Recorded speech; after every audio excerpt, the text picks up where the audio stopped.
miercuri, 24 februarie, la Muzeul Țării Oașului s-a organizat tradiționala așezătoare oșănească, la reușita căreia au contribuit tinerii din ansamblul folcloric Oașul, alături de tezaurul uman viu Floare Finta, luminătorul satului Floare Hotca, creatori populari locali, alături de îndrăgitele interprete Maria Petca Poptean și Maria Tripon. Iată că organizarea acestei șezători a devenit o tradiție. Scopul acestui eveniment fiind înodarea legăturilor între generațiile de participanți, tinerii fiind foarte receptivi la sfaturile și modelele oferite de cei mai vârstnici. Pusă în acest an sub semnul Dragobetelui, șezătoarea a oferit un tablou perfect în care a fost redat fidel unul dintre cele mai importante obiceiuri tradiționale românești la nivelul comunităților.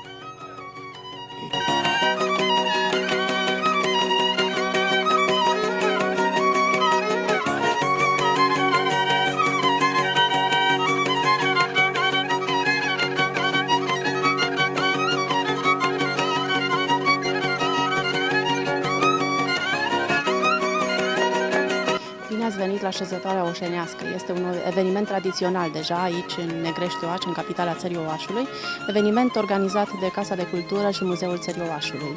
De ce? Pentru că unul din obiectivele majore ale instituțiilor noastre este salvgardarea patrimoniului cultural imaterial. Și iată că șezătoarea este o modalitate de a salva ceea ce se mai poate salva în țara Oașului. Încercăm să recuperăm tradiția ușor uitată, așa că aducem în prim plan această șezătoare pusă în acest an sub semnul Dragobetelui.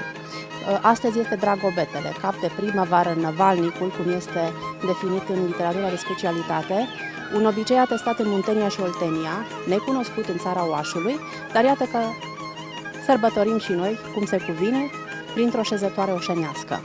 În șezătoare participă mătușile noastre, de la care încercăm să preluăm multe dintre tradițiile Țării Oașului, tezaurul uman viu, Floare Finta, luminătorul satului, Floare Hotcă, celelalte mătuși, apoi interpretele, țăpuritoarele din Oaș, Maria Petca Poptean și Maria Tripon și, de asemenea, reprezentanții tinerei generații, fetele din ansamblurile folclorice Oașul și Măgura, care au venit ca împreună cu mai vârstnicele să lucreze împreună. Atmosfera este completată de ghicitori, țâpurituri, vorbe de duh, voie bună și iată că într-un final își fac apariția și feciorii, mult așteptați de fete, însoțiți firește de ceterași.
Ia, zice și Marice.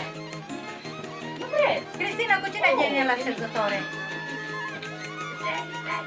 Și cu sora ta? Da. Unde-i?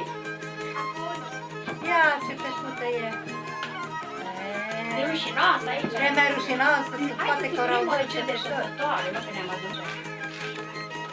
Ai, la, la, la, la, la, la, casa de lângă vale, fac fetile șezătoare, fete, feciori n-avem, nu-mi face vodoi de lemn. Ai, la, la, la, la, la, că feciorii ni s-o dus la șezătoare din sus. Acolo-i casa de bârne și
șezătoare mi-a plăcut. La la la la la la la, cai cu fete și feciori, ca pe vremea dacilor, ca pe vremea dacilor. Acum ați țipurit și voi? Și n-ai uitat de când am fost în Belgia. De când am fost în Belgia, de când am fost în Olanda. Dar stai, că de atunci au mai țăpurit. Am mai țăpurit, dar nu ne lăsăm. Mai ales că avem ocazia așa de bună, că sunt atâtea de frumoase fete la așezătoare, așteptăm și feciorii. Apoi nu știu, fete sunt, feciori n-avem, face-ne un vreo 2 de lemn. Am dacă nu devenim, feciori nu zi, da. Dar atunci mai puteți țăpuri. Păi mai putem. Mătușa Floare, una de aia din 8, adică din 72. Da. Atunci care ne-ai țăpurit, unde sta acolo în Belgia la festivalul ăla de date și obicei. Festivalul nunților. Da, mătușa Floare. Dar nu ne lăsăm. Mătușa Floare, ai fost de atâtea sute de ori la naș. La nașă, cum? N-ai țăcut? La mireasă atunci. Ai dă-nă-și. Au fugat de rușine, da, ai atâtea echipe. Natalia Lazar, directorul Casei de Cultură Negrești-Oaș, a mai adăugat că se fac demersuri serioase prin care se încearcă recuperarea tradiției ușor uitate. Un exemplu în acest sens fiind aducerea în prim plan a tradiționalei șezători pusă în acest an sub semnul Dragobetelui. Nu întâmplător a fost aleasă această dată, ci din dorința ca tot mai mulți români să-și celebreze dragostea de Dragobete și nu de Valentine's Day.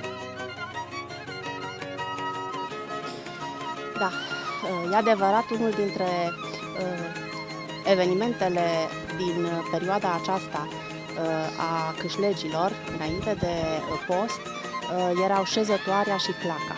La nivelul comunității erau recunoscute ca și elemente de întrajutorare. De ce? Pentru că prin rotație aceste șezători se organizau la câte un membru al comunității și la fel și în cadrul clăcii se performau anumite munci în folosul celui care organiza claca.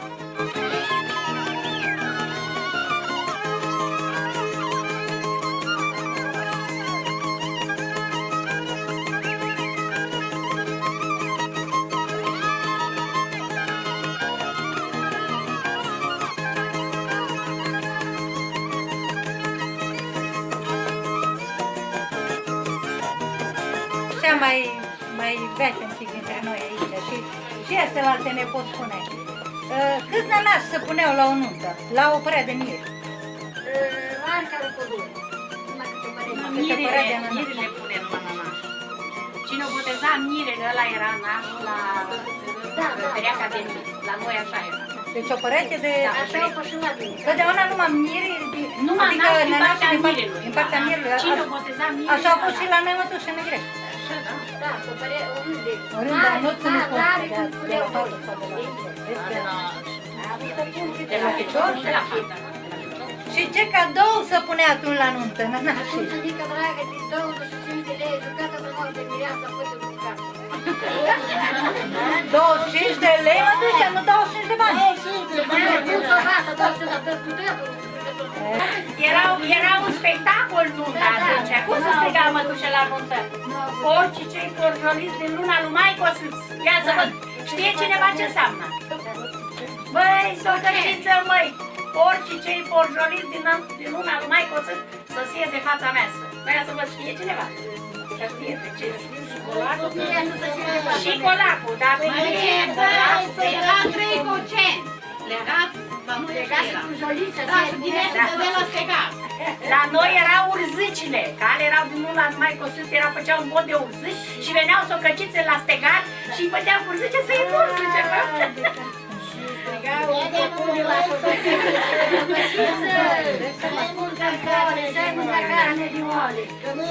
Socăciță scurtă, nas, carne, oale, nu rămas. Așa strigau.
brață! Ia-ți loc literat! Puneți-vă acolo și țineți câte o fată în brațe! Să-i văd. Toată lumea are loc. Nu, ai văzut? Unde e treabă bună, toată lumea. Bine că am ajuns aici până la urmă. Tare dormim cu defetele astea. Dar voi, măi, fecioria, povestiți-ne de unde veniți, măi? Peste câte voi ați trecut? Câte garduri ați sărit?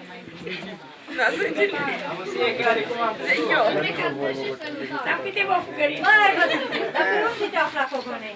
Eu lămurit acum. Am venit și te aici și ce lucru aici și că am un coconii s-o băgat între fete și pare în ea că le încurcă.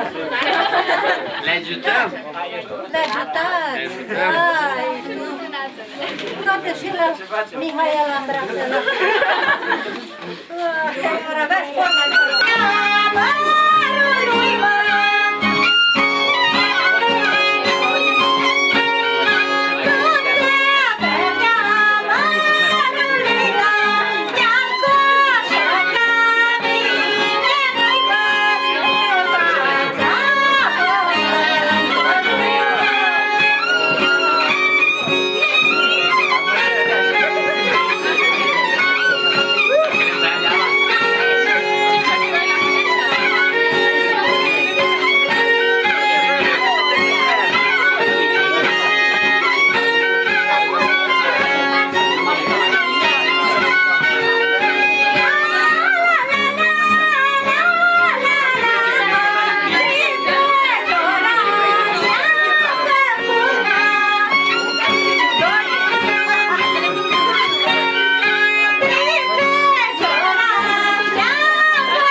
Până la urmă se întâlneau într-o formă organizată fetele cu feciorii.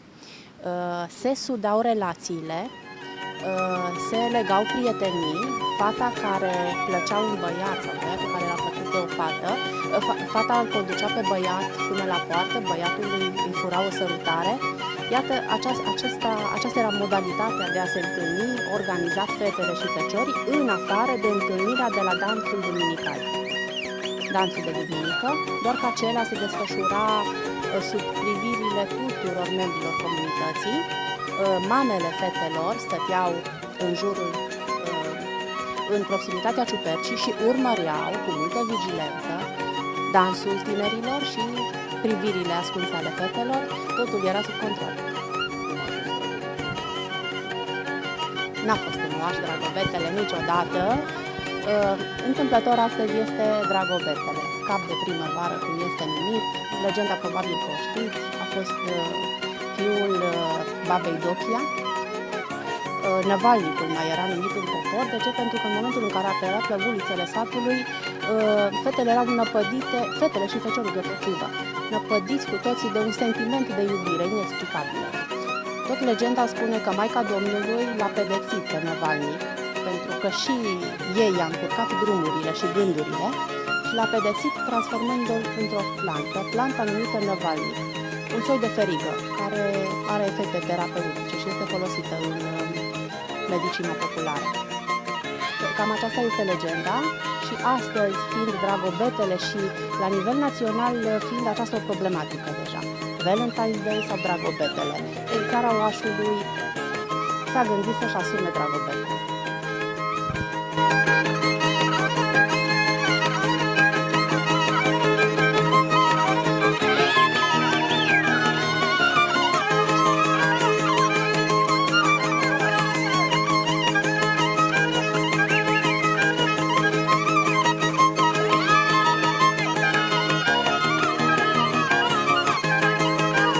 Ziceam, mamă, uitați ce fete mândre, hai să le luăm la joc!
În final, după câșlejile astea, mărită, mărice, fată! Oi, oi! Am mărită una mai puțină, dar nu? Ați făcut șezătoare și fără nicio hasnă? Avem, avem! Ia uite aici avem doi! Deja ai pe țârmă acum, uite! Bravo! Deci asta că n-ați vrea degeaba câșlejul! Da, mă bucur că...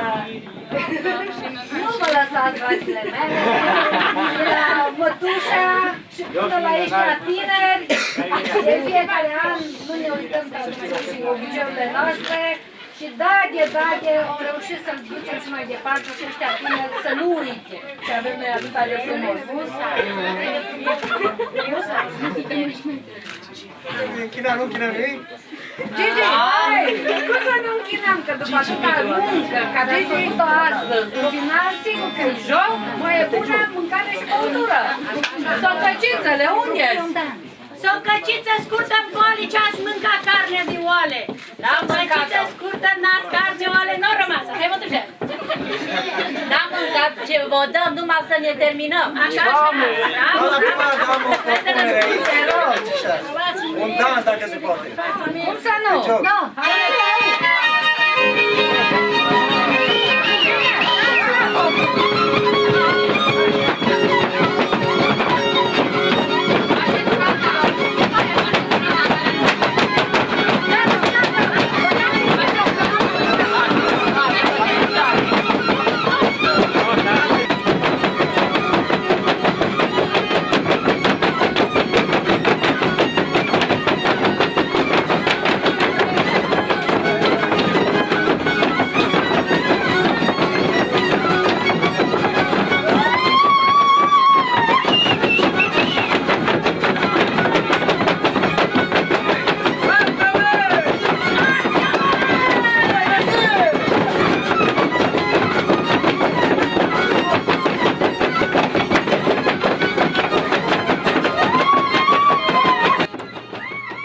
Revenind la șezătoare, tot de la Natalia Lazar am aflat că în cadrul acestui eveniment, de o importanță majoră în viața comunității, se practicau munci tradiționale precum torsul cânepei și al lânii, rășchetul firelor de cânepă, depunatul lânii sau făcutul ițelor pe lopată.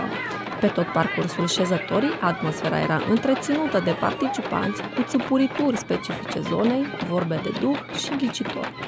Procedee care astăzi mai sunt cunoscute doar de înțelepții satului, care încearcă să transmită aceste valori mai departe tinerilor, în general celor care fac parte din ansambluri folclorice, aceștia fiind singurii care manifestă un interes crescut de a învăța obiceiuri strămoșești. Tezaurul Manviu, tanti Floare Finta, ne-a povestit cu bucurie cum umbla la șezători în care își țesea de la zero hainele care trebuiau să fie gata până de Paști și cu tristețe faptul că tinerii nu prea mai arată interes față de valorile tradiționale. Fătare faine. S-a dus mereu că stăteam pe uliță și mereu ne adunam vecinile mai multe, cu caier, cu cosăle, care cu ce-o putut. Și am întors, am șezut șezătoare până pe la 11-12 și apoi ne luam și mereu acasă. Fătare faine de mult șezători.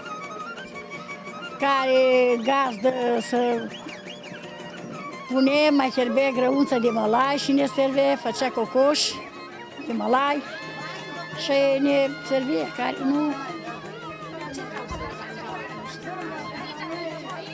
Să păzeau să torcă, făceau și clacă, care nu putut torce, că trebuia să puie teară, să cânipa, să o geapine, să facă torturi, să le șcearbă, apoi le-o depunat, apoi le-o țăsut și trebuia să facă prânz până la Paști, să fie chineșile cu sute.